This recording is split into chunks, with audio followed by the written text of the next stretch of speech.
mwanya dufite reka tuganire ku ijambo ry'Imana yashyize muri jye.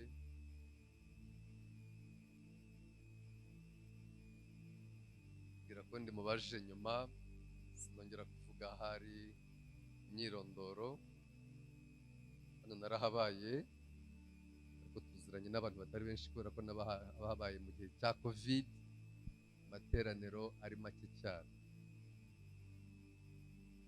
Nabwo kandi ndacyahari kubera ko ni paruwase yacu, by'umwihariko nkaba barizwa mu itorero rya Rukurazo hariya ku Kimironko. Somere ijambo ry'Imana usanga mu gitabo cy'umuhanuzi Mika, ibice byaho 6, duhereye ku murongo waho wa 6 tugeze ku murongo w'8. Mika paji ya 860 mu isezerano rya kera. Paji ya 860 mu isezerano rya kera mu gitabo cy'umuhanuzi Mika, igice cya 6, duhere ku murongo wa 6 tugeze ku murongo w'8. Aravuga ngo mbese nditwara ku Uwiteka ngapfukamira Imana isumba byose nyituye iki? Nayitwaraho njyanye ibitambo byutswa n'inyana zimaze umwaka?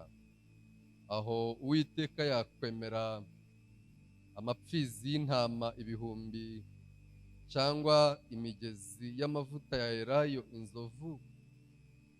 Ese natanga imfura yanjye ku gicumuro cyanjye, imbuto y'umubiri wanjye nkayihonga ku cyaha cy'ubugingo bwanjye? Umurongo w'8 uravuga ngo yewe mwana w'umuntu we, yakweretse icyiza icyo ari cyo.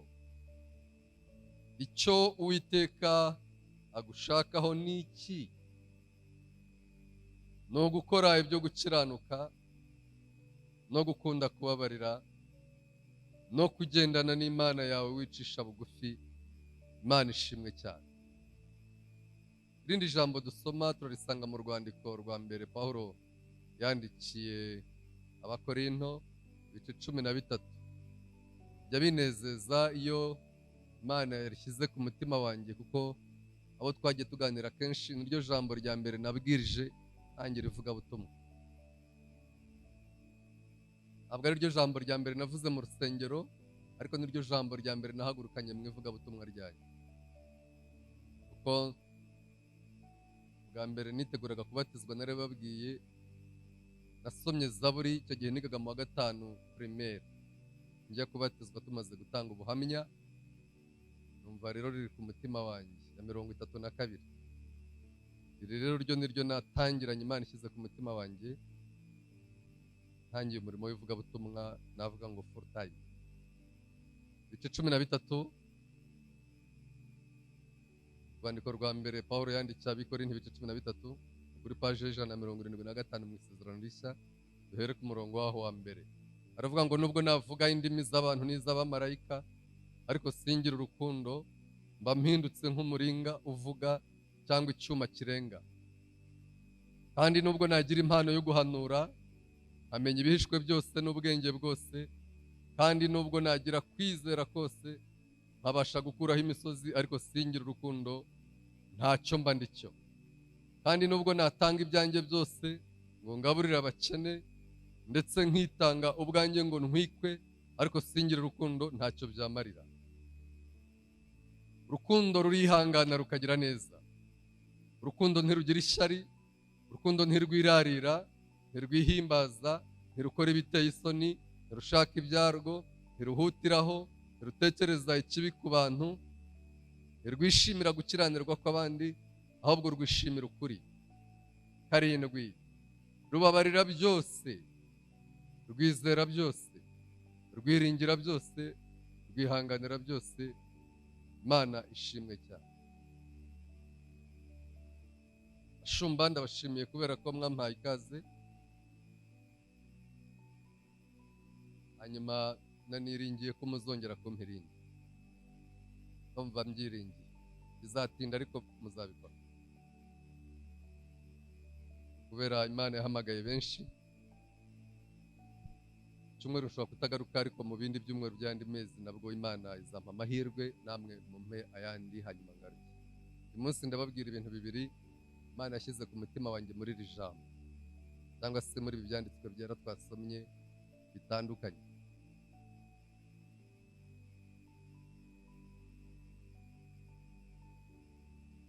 Kababaze mwese, mbere yuko ntangira kugira icyo mvuga, umuntu wumva azajya mu ijuru narambura ikiganza, ntabishidikanya kumva azajya mu ijuru. Waba ufite dute, waba ufite gushidikanya, wabyihorera, Imana ikazabigenza ukundi kuntu. Urakoze.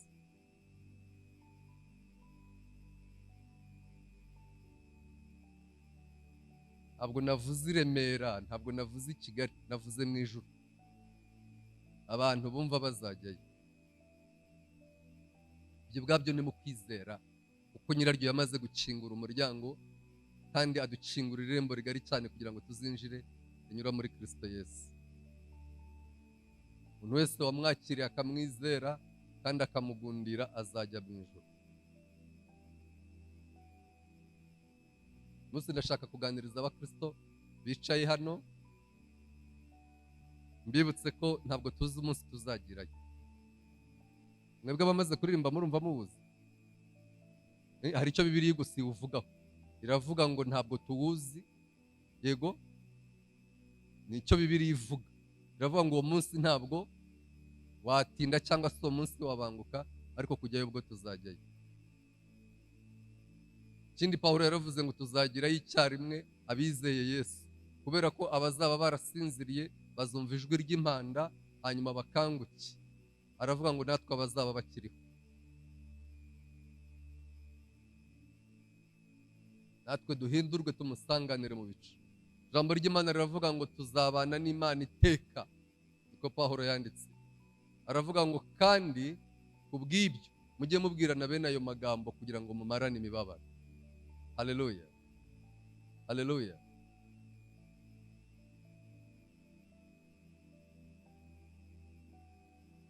Umukobwa uzasabwa biba bimworoheye kubera ko bamumenyesha itariki, bamumenyesha itariki yo gufata irembo, nubwo ataza muri saro ariko aba abizi ko abashyitsi bahari, nubwo yaba ari kure hirya gato ariko aba abizi ko abashyitsi bahari. Ariko babaye bazaza gusaba batarakumenyesheje itariki, ntekereza ko wajya uhera ku wa mbere ufite umwenda umanitse kuri portemanto, witeguye ukavuga uti nihataba ku wa mbere hazaba ku cyumweru. Wenda ubwo mwebwe mwashakira ku wa gatanu no ku wa gatandatu no mu weekend, kuko ibirori by'abasirimu ariho bikunze kuba. Ariko Yesu azaza atunguranye cyane. Ubwe abonye ko abantu bari kubyibaza, yarababwiye ngo azaza nk'uko umujura aza. Babyumvise? Ngo azaza nk'uko umujura. Aravuga ngo iyo nyir'inzu amenya umunsi umujura yakajeho, ngo yakabaye maso, akafata inkoni akajya azenguruka inzu avuga ati ndi maso basha, ntihagire uwibeshya. Abajura nyine bikarinda bubakeraho, imigambi yabo igapfuba. Ariko kubera ko umuntu aba atazi igihe umujura azazira, arinda amwinjirana kugeza igihe agera mu cyumba akamutwara iby'igiciro, amateleviziyo muri saro, akaba nubwo agera no ku mafaranga ubitse. Yesu aravuga rero ngo kuza kwe kuzaba kumeze nk'uko umujura. Yagira ngo atume abantu bitegura. Naje kubateguza. Haleluya. Naje kongera kubateguza, kuko mbere y'uko aza ntabwira kabiri buzaba, ntabwo imvura izagwa ari nyinshi cyane, ntabwo hazava izuba ryinshi cyane ngo biduhindukire ikimenyetso. Ibyavuzwe mu byanditswe byera byagombaga kuba ibimenyetso, ibyinshi bimaze gutambuka.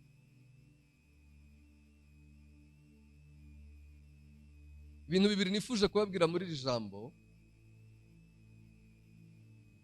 ndumva mperutse kubibwirizaho, ndashaka kongera kubivuga. Ndashaka kubabwira irembo ry'umugisha. Irembo ry'umugisha. Umugisha nimushaka muwufate nk'umugisha uri materialize, umugisha wo mu bintu bifatika, bya bintu twese tuvunikira. Amashuri, amadiplome, akazi, icyubahiro, gukomera, ubutunzi n'ibintu byinshi cyane. ariko nimusoma Zaburi, ijambo ry'Imana riravuga ngo umugisha Imana itanga niyo mahoro yayo. Haleluya. Mwabyumvise? C'est au-delà, ni kure y'ibyo twibwiraga, ni beyond, ni hejuru y'ibyo wibwira. Umugisha ntabwo ari amafaranga gusa.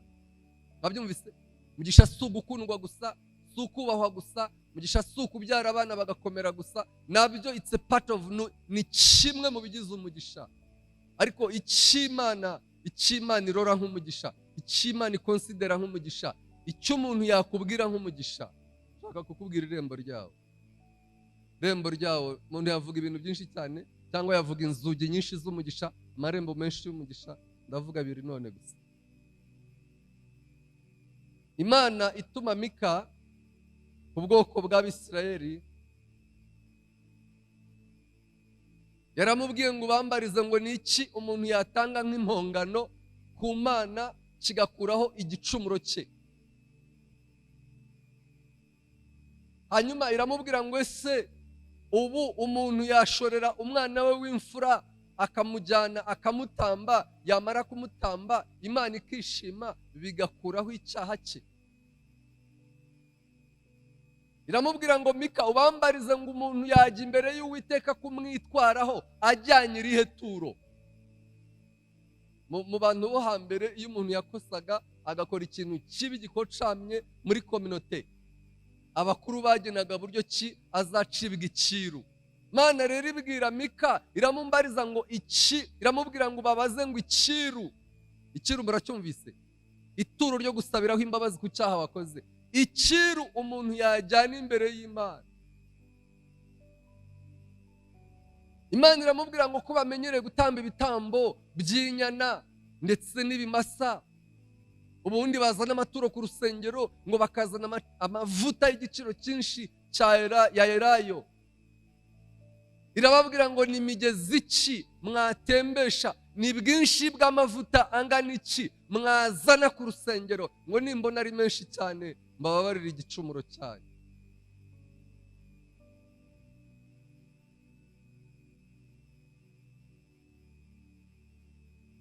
Hanyuma umurongo w'8 uko abanditsi bagiye bandika ayo magambo Imana yatumaga Mika, iramubwira ngo Mika nubageramo ubabwire ngo mwana w'umuntu we, dore icyo Uwiteka agushakaho ni iki ngiki gusa.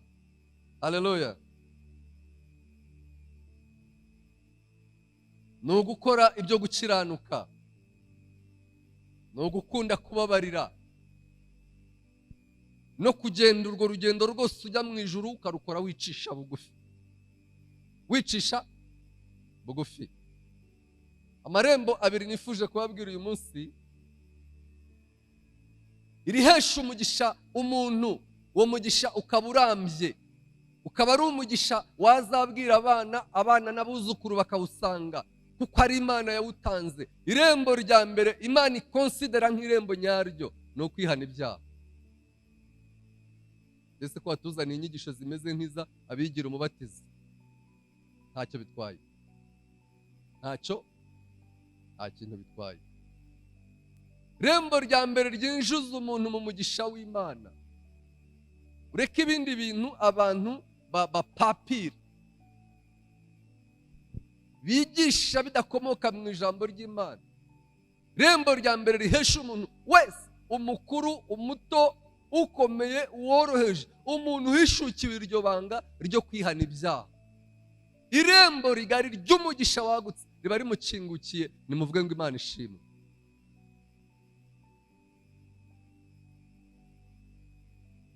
Kuko hariho amahame y'ijuru, de principes z'ijuru Imana yamaze kuzigena ko umuntu wese wihannye ibyaha akizera Yesu, icyo cyonyine akoze kitamusaba imyaka 2, kimusaba kwemera ko ari umunyabyaha, akabyihana amaze kwizera Yesu.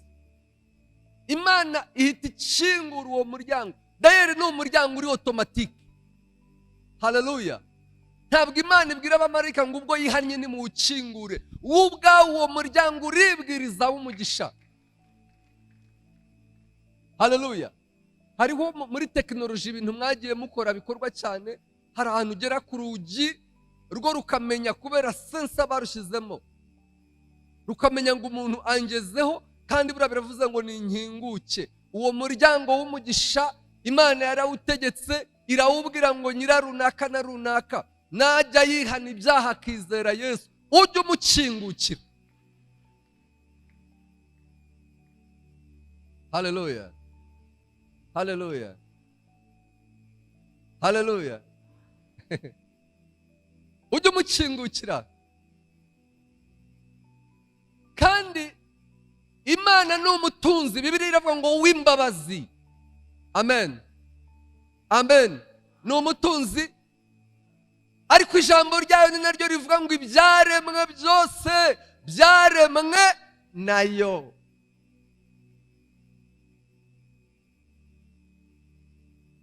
Ubwo rero hari ibintu Imana yo izi binkwiriye nkimara kwizera Yesu no kwihana ibyaha, yarabitegetse ngo bizaze iwanjye.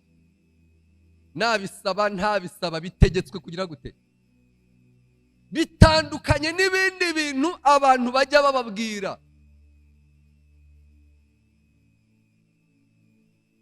Ntabwo umugisha w'Imana ugaragazwa n'uko wabonye visa, kuko abayitanga ntabwo ari abamarayika, ni abakozi b'ambasade.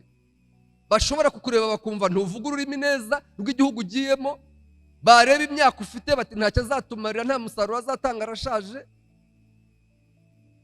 Bakurikirana background yawe, amateka yawe, bagasanga, bareba kuri konti yawe bagusabye umutungo ufite bakabona ntibyacamo, ushobora kuzaba inzererezi ugeze iwabo, bakakwima visa.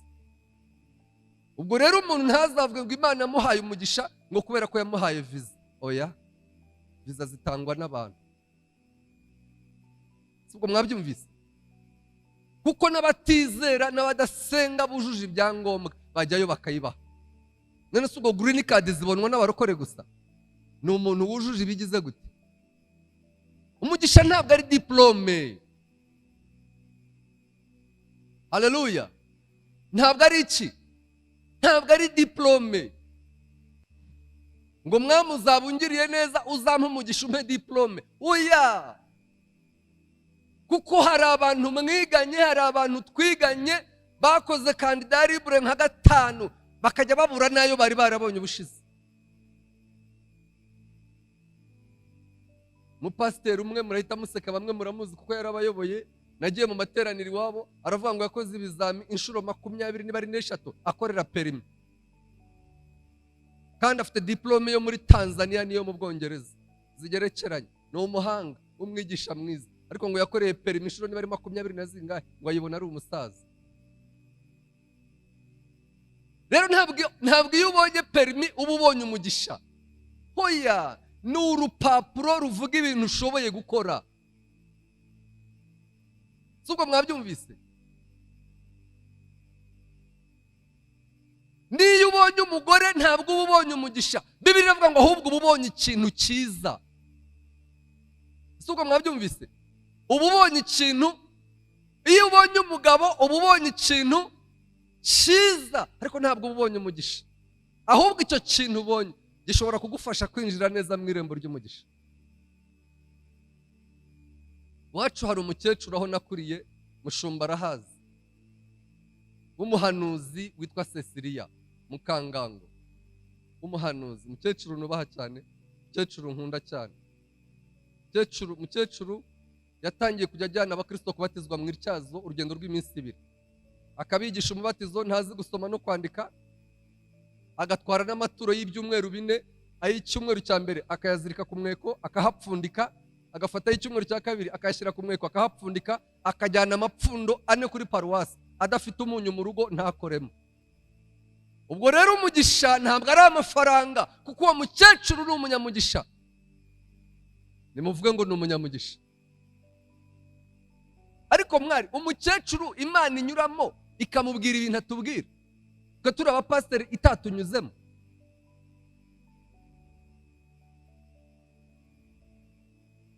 Yagiye guhanura aricara agatuza, ntabwo atigita kwa kundi mutigita amaze kugira intege nkeya.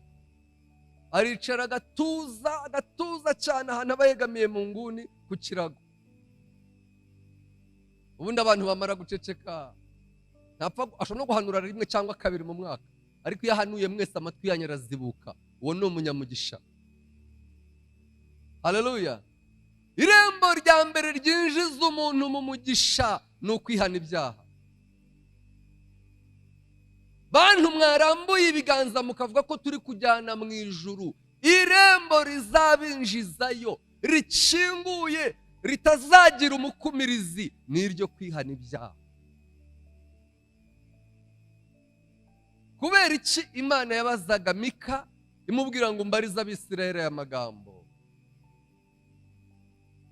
Confusion Abisirayeli bari bafite, gucanganyukirwa, kuvangirwa Abisirayeli bari bafite muri icyo gihe, bitiranya imirimo bakora y'ibitambo n'amaturo bazana ku rusengero bakabyitiranya no gukiranuka. Ni nayo confusion, ni nako kuvangirwa dufite none muri iyi minsi.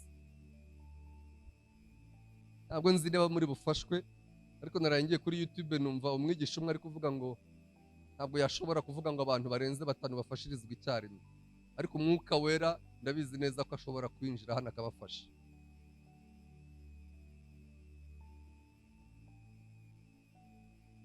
Kuvangirwa Abisirayeli bari bafite kuri icyo gihe ni nako dufite none mu itorero rya none.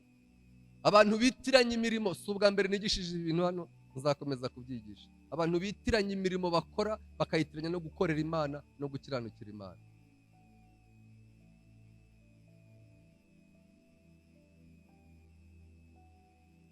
Abigishwa bari kumwe na Yesu batangiye kumubwira imirimo Imana yabakoresheje, ko birukanye abadayimoni. Arababwira ati sorry, iyo mirimo mwabonye mwakoze ntabwo ari mwe mwayikoze, ni Umwuka w'Imana wari muri mwe wayikoze. Arababwira ati ahubwo mwishimire ko amazina yanyu yabagize gute, yanditswe. Buriya Yesu iyo aza kuba yaratinze gusura mu ijuru akaba akiri kumwe natwe kugeza uyu munsi, aba yarabibwiye n'abahanuzi ba none, aba yarabibwiye n'abavugabutumwa ba none ati nimucishe make, nimwitonde, ahubwo mubaririze, mumenye amakuru afatika, niba amazina yanyu yanditse hehe.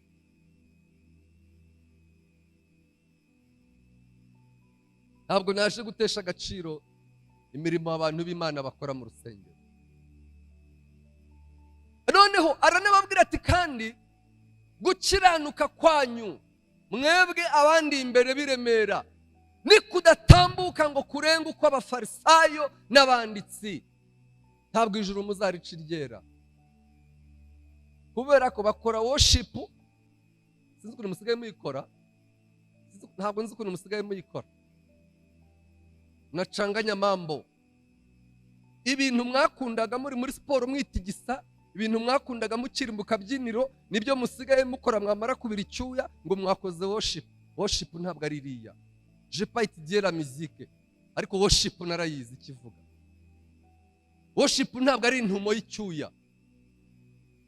Worship ntabwo ari ukunyeganyega muza hano mwongeramo ni kamucerenge, ntabwo ari worship. Worship ntabwo ari ukunyeganyeza mwigira mutya. Yego Bibiliya iravuga ngo mumucurangishirize inanga na neberu, yego n'iby'amajwi yose arenga, ariko worship ntabwo ari iriya. What does worship mean? Worship isobanura iki? Kuramya no guhimbaza Imana bisobanura iki? Bisobanura ubusabane, imibanire yawe ya buri munsi n'ijuru. Wowe ufite igitebo cy'ibijumba ku isoko ugiye kukigurisha, ukavuga uti umwami Yesu wabona aje nteruye kino gitebo cy'ibijumba. Uri mu kirombe cya koruta uri gucukura, ukavuga uti impanda yavuga ndi muri iki kirombe, ugahita utangira ukavuga uti tuzataha. Urumva? That's worship. Yo niyo worship. Haleluya. Louange et adoration. Uri mu rugo uganira n'abana, ukavuga uti uyu munsi bagira ikintu banyungukiraho ku mwami Yesu. Uriya muhungu wanjye twamaze umwanya nijoro tuganira cyane, ambwira ukuntu atangiye ivugabutumwa, ambwira noneho tudisikita, ariko mfite ibintu nashyize muri serenge nshaka kumuteramo kugira ngo bimwinjire. Arambaza atese abisilamu ntabwo bazajya mu ijuru? Ni wapi? Akuna. Hari abantu bari muri isilamu bazumva impanda bahite bazamurwa, bakirijweyo, bizera umwami Yesu kubera gutoterezwa ubutumwa bwiza, bakomeza kwambara ya makanzu na za ngofero, ariko batunze Kristo n'ubuntu bw'Imana bugwiriye muri bo. Ibintu mbabwiye yaravuze ngo ni jyewe nzira, ni jyewe kuri, ni jye bugingo. Mu bitandukanye na za nyigisho zigoryamye zibwira abantu ko abagwa neza n'abakora imirimo y'urukundo, la charité, habwira imirimo izajyana abantu mu ijuru. Mujya mugemurira ngo gatandatu abarwayi ngo ku Kibagabaga, yeko yo Nyagasani.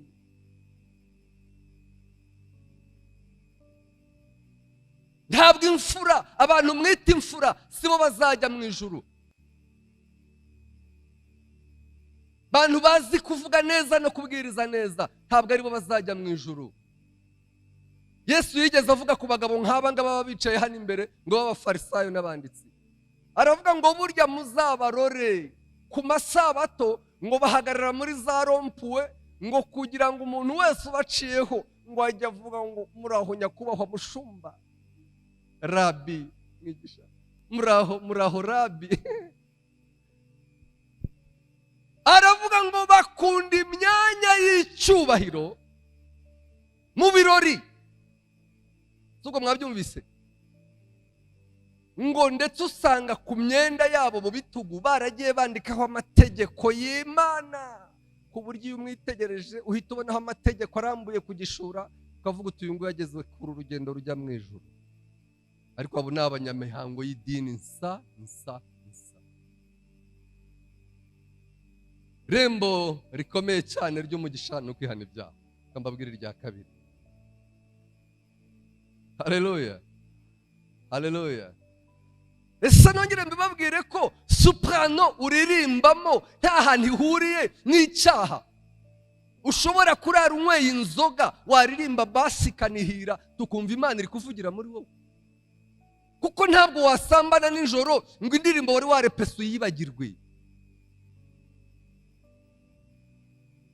Ntabwo umuntu yakubita umugore nimugoroba ngo aya magambo nateguye ahita asibama muri agenda. Ijwi ryanjye ntabwo ryahinduka. Impano mutunze zitandukanye no gukizwa. Yo nzakomeza kubibwiriza kugeza bakimpa uburenganzira. Niba bunyima nzajya mbuvugiraho ndi gahoro gahoro kuri 3 cyangwa 4 turi kumwe. Rembo rya kabiri rishobora guhesha umuntu umugisha, ndagira ngo ndibabwire nubwo rikomeye cyane. Dawidi umunsi umwe Imana ngo yari yaramubwiye ko azaba umwami, kandi aratoranywa akiri umusore w'umugenda. Muri iryo sezerano Imana yari yaramuhaye ry'uko azaba umwami wa Isirayeli, arihuriramo n'intambara zikomeye cyane, ahura n'amakuba akomeye cyane, kandi amakuba adatejwe n'abapagani. Amakuba umuntu yavuga atejwe na bene se. Sawuli umwami wa Isirayeli amaze kumenya ko neza nta gishidikanya ko azaba umwami azamusimbura, atangira kumuhiga. Ambabwire irembo rya kabiri ry'umugisha, ngo ari mu butayu bw'izifu yihisheyo n'abasirikari bari barahunganye. Ni ukuvuga ngo yarasigaye arwana kinyeshyamba. Ngo abatasi bamenya ko Sawuli agabye igitero, kandi ko akigabye kuri Dawidi. Dawidi ngo baza mu mayisikoti ye, mu basirikari bamufasha kumurinda, bamuba hafi. Ngo arababaza ngo ninde twajyana tukagera ahantu ingabo za Sawuli ziganditse, tukamenya neza ko ari twe bwaje kurwana natwe. Umusirikari witwaga Abishayi mu bamurinda ngo aramubwira ati databuja reka tujyane. Ngo bagenda bucece bwombo nijoro. Ngo bageze ahantu Bibiliya iravuga ngo Sawuli n'abasirikari be ngo bageze ku 3,000 bateye umuntu umwe, ngo Imana yari yabasinjirije ibitotsi byinshi cyane. Ubundi mu gisirikare iyo abantu barwana, ntabwo nzi iby'amategeko yabo cyane, ariko hari ibintu bidakorwa. Abari imbere kuri front, abari kurwana imbere ntibanywa itabi. N'urikunda cyane ntibashobora kumwemerera kunywa itabi, kubera ko riranuka. Umuntu ashobora kuva ku Kimironko yumva umwotsi w'itabi akagukurikira akazakugeraho. Ntibanywa itabi. Icya kabiri, ntibacana, ntibateka. Abari inyuma nibo bateka bakazabagemurira, kuko utetse umwotsi nawo wazamuka, umuntu uguhiga akamenya ko aho hantu hari abantu batetse. Dawidi rero ngo aragenda bwombo na wa musirikare umurinda witwa Abishayi, ngo bageze hafi aramubwira ati tugeze hafi yabo sha. Ngo baragenda gahoro gahoro nk'abasirikare, ngo babona abasirikare bakikije umwami, bumva baragona barasinziriye. Ngo Abishayi atera intambwe, abona n'umwami ahantu ari arasinziriye. Ngo aragaruka abwira shebuja Dawidi ati yo witeka asohoje ibyo yari yaravuze, we ashyize umwanzi wawe mu ntoke zawe. None databuja, ngiye gukora ikintu kimwe gusa, nyemerera.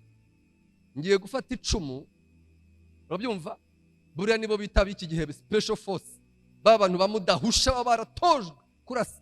Aramubwira ati ndamutikura icumu rimwe gusa, sinsubizamo bwa kabiri, rirahinguranya n'ubutaka. Imana ibinejeje umutima we kwicira umwanzi. Dawidi ngo aramureba aramubwira ati Abishayi muhungu wanjye, have. Ntabwo nahangara gufata umuntu Imana yimikishije amavuta. Haleluya. Umuntu Imana yimikishije amavuta ngo mwice. Aramubwira ati ahubwo fata icumu ry'umwami ahantu rishinze, urishingure urinzanire. Nako gacuma niyo jaga nkweramo amazi, nayo yiterure uyinzanire. Biraba ibimenyetso by'uko banyazwe, aduyi yageze ku mwami basinziriye, biri bubakange tu. Ngo ageze ku musozi hejuru, ahamagara chef d'état major w'abasirikari ba Sawuli, aravuga ngo yewe Abuneri we, niki cyatumye utabera amaso shobuja? Ko aduyi yaje akamugeraho. Sawuli ngo akangutse aravuga ati aha, iryo jwi numvise rimeze nk'iry'umwana wanjye Dawidi. Aravuga ati kandi Dawidi we undushije gukiranuka. Ngo umwuka wera yinjira muri Sawuli, aravuga ati kandi ndabizi neza ntuzabura kuba umwami wa Isirayeli.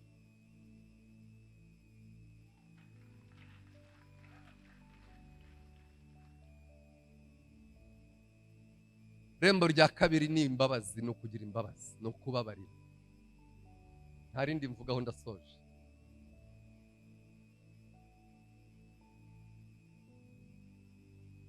Niba uzi kuri muri uru rusengero ukaba waje upfubiranye n'umugore wawe, umusohoke muri korari mwitahire, muzayisubire mumaze kwiyunga.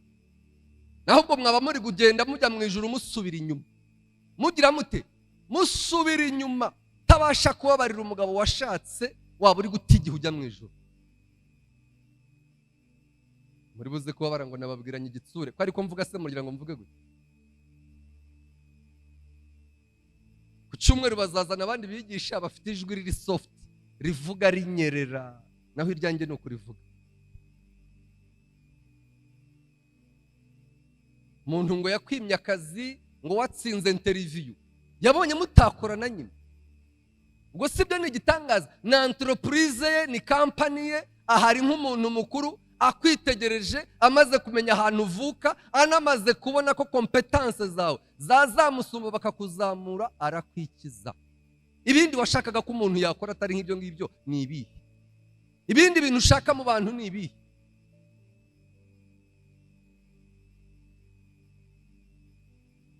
Merutse kujya ahantu simpavuze, kwicaranye n'umugabo arambwira ati iyo myaka uvuze neza urahishuriwe 17 nyimaze ndi umuvugabutumwa se ndaba pasiteri. Ndamubwira ntushobora kuzava ku bwarimu nabwo babukunyaze. None se ikindi kintu abanyedini bagukorera ni igiki? Imana ubwahita shiftinze ngo igufate kuvane muri icyo cyiciro ikuzamure igushyire mu kindi. Nta kindi kintu abantu bakumarira. Umara iyo myaka 10 n'ingahe ufite igikomere ku mutima kandi uhomeze uvuga ngo uzajya mu ijuru. Rembo rya kabiri ry'umugisha ni ukubabarira. Kandi ujya gushakira abantu kurubabarira, hera kuri abo ngabo babugufi. Umuntu wakwambuje iseta ngo yungukaga, ngo ahantu wacururizaga ngo aragupandisha, wese ubundi ntiwabikora, urumva bitumvikana. Iseta imaze gufata atari ubuntu bw'Imana bubujije wa muntu kugupandishiriza, urumva watayigura. Ese siko abantu dukoze?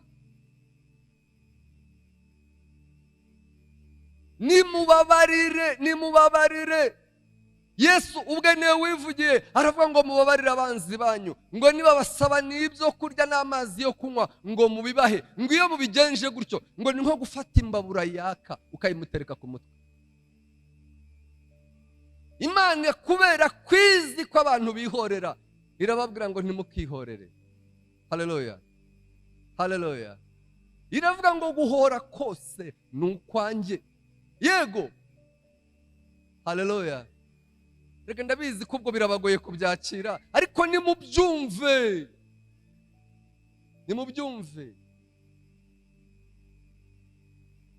Nigishira ijambo mu Gatenga, narababwiye ngo impamvu ingo za none ziri gusenyuka tukabashingira mu mwaka wa 6 mukajya gukora divorce, nta kindi ni umutima ubabarira uba wakamutse mu bubatsi. Ntabwo mwabyumvise kuri YouTube babishyiraho? Wowe upfe n'umugore gusa n'umugabo ngo hari WhatsApp ngo 7 wabonye kuri telefone. Nese ko iki gihe haje WhatsApp uragira ngo bigende gute? Kandi nimerika bitunzwe n'abantu benshi. Ubwo se nimutandukana undi ukazasanga none hafite message 20. Message tu yasomye ntaruvemo akahaguma. Ubwo izo zibaberega gatanye. Ngo hari konte ngo wahishukiwe ngo yari afite ngo utaruzi ko afite. Ibyo byonyine ngo hari umwana yaguhishe ngo usanga yari yaramubyaye, noneho wabimenye, none se wamwakiriye? Ko muri n'abakire mutabura uko mumwigisha, ubwo uwo mwana bateranye. Koyo Nyagasani. Yesu umutware dukorera nyir'ubwami tujyamo ni umunyembabazi. Niwe wavuze ngo nitumwigane kubera ko umutwaro utaremereye. Tugiye gusenga noneho, umwanya wacu urarangiye.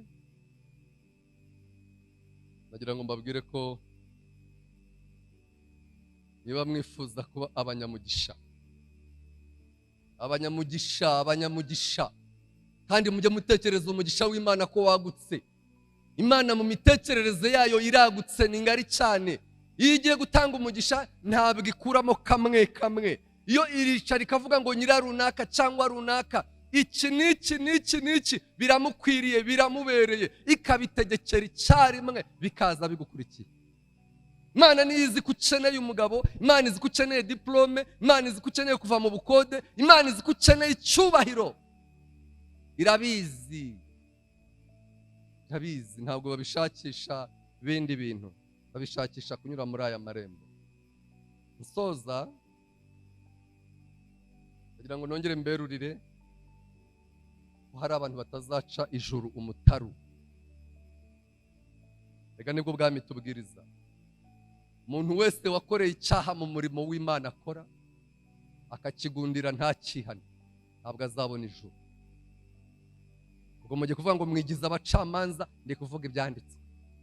Umuntu wese wagundiriye icyaha, agasambana, akambura mwene se, akagambanira mwene wabo, agakora icyaha nk'icyo umutima utibagiwe wibuka, bidakenewe ko bakurondora. Hano y'uburondozi yakoraga ryari? Yakoraga mu gihe cy'ubujiji, abantu batazi neza, kugira ngo umwuka kwemeze ko na cya kindi wakoze ari icyaha akakiguhishurira. Ariko ikintu uzi neza na dosiye zacyo zibitse mu gatiriwari wanyu, bavuga ngo ukeneye ko bakurondora, icyo kintu ubwacyo izo nyandiko zihari zirakurondora. Munsi wakuragamo inda ntabwo wabyibagiwe, kuko ubyibuka buri munsi ubishaka, atari uburwayi butumye ivamo.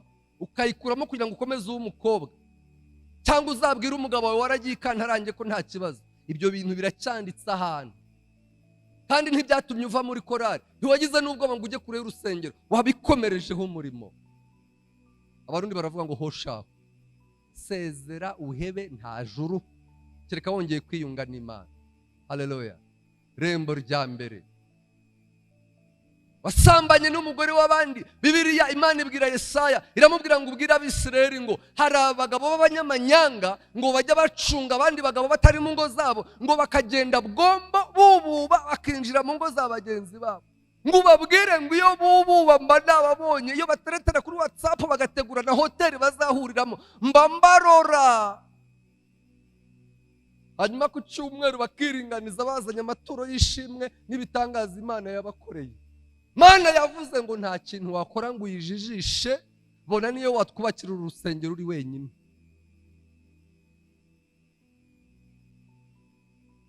Mushumba nyine wamwepata agakubitika akavuga ati, abo mu Gatenga narababwiye ushize ndababwira ngo nk'ubu twubakiye nk'uru nguru ntabwo wakongera kwicara aho ngaho muri za korari, bahita bagushingira kiti intebe hariya pe,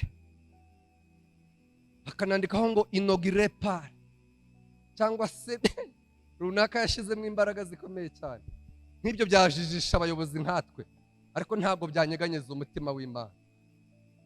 Nta kintu wakora kigikorwa kitiyongereye ku kwihana ibyaha. Imana yigize igira abaririmbyi bayiririmbira, pana mwebwe, pana twebwe. Sinabwe ko ndashobora kuririmba indirimbo kandi narabayidirije ngo irangire, nimutse mu mwijwi nka gatatu cyangwa ngo nkorore, ntabwo indirimbo yarangira. Gorosi najya mu ruhando rwa ba Miriyamu. Haleluya. Ntabwo najya mu ruhando rw'abacuranzi nka Dawidi. Abo bantu bigeze baririmbira Imana. Hari indirimbo Pawulo yaririmbiye muri gereza ari kumwe na Silasi, barayiririmba. Mwe ntabwo mwari mwayiririmba ngo inzugi za gereza zikinguke. Mwagize ngo bari bafite piano. Bibiliya kuvuga ko bari babosha amaboko n'amaguru.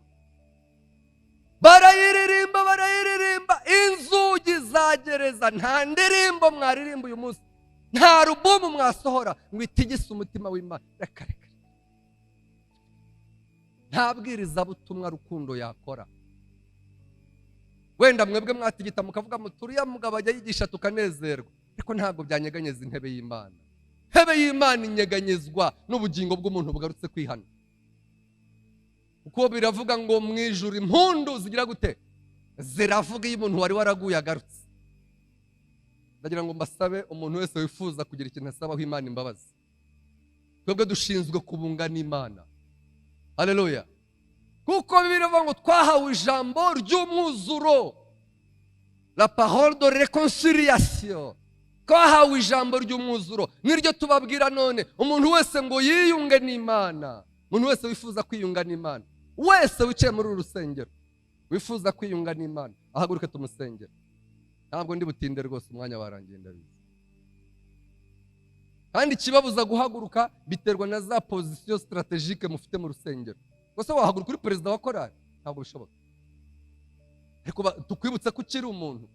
Nanjye hari igihe bajya babwiriza ngashaka guhaguruka ngasanga bari bunsabe gusengera bihannye. Avuga nti Imana imbabarire nicaye, nimara kumbabarira ndaza gusengera bihannye. Ariko nkumva ijambo rya nkocoye. Niyo mpamvu abantu batajya bihana, biterwa n'icyubahiro bamaze kugirira muri uyu murimo.